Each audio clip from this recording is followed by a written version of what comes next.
Mika the monkey loved two things: bananas and pretending he was an explorer. Every day was a new adventure, a new quest for glory, usually ending with him finding a particularly tasty banana. One scorching hot afternoon, while swinging through the baobab trees, Mika spotted something strange. Carved into the bark of an ancient tree was a peculiar symbol. It looked like a winding river leading to a big, round shape. Mika's eyes went wide. A map. It had to be a treasure map. He scrambled down the tree, his heart thumping with excitement. Treasure awaits. Everyone, follow me, he announced to anyone who would listen.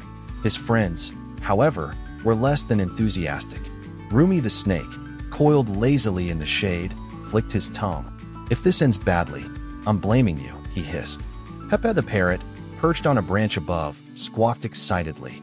Treasure, treasure, or maybe death. A young cheetah named Gino, who had been trying to nap, winced. Can we not say death, please? He pleaded. But Mika was unstoppable. He convinced them all to join his grand expedition.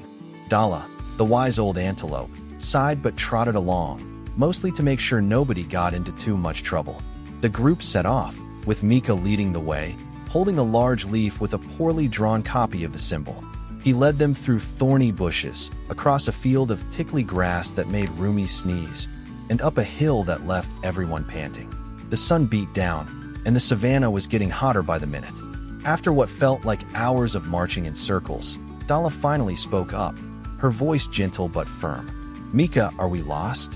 Mika stopped and looked around. The familiar trees were gone. The landscape was different. He stared at his leaf map, then at the horizon, then back at his map. Maybe, he admitted, his explorer's confidence finally cracking. Pepe fluttered down to his shoulder. Lost. Lost. We're all lost, he chirped, not helping the situation. Gino plopped onto the ground, exhausted. My paws hurt. There's no treasure, is there?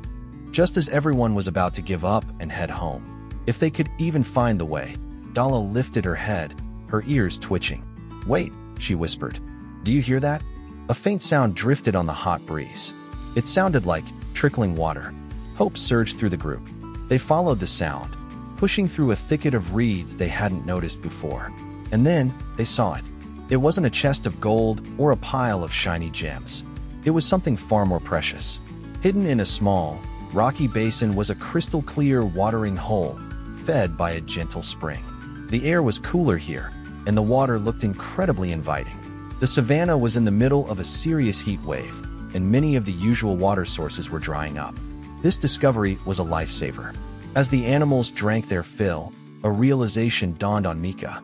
The symbol wasn't a treasure map for gold. It was a map to water, a guide left by ancestors for times of need. He hadn't set out to be a hero. He was just looking for a silly adventure. But in his quest for imaginary treasure, he had found something real, something that would help his entire community survive. He looked at his friends, their faces filled with relief and gratitude. His purpose wasn't about finding bananas or pretending to be an explorer.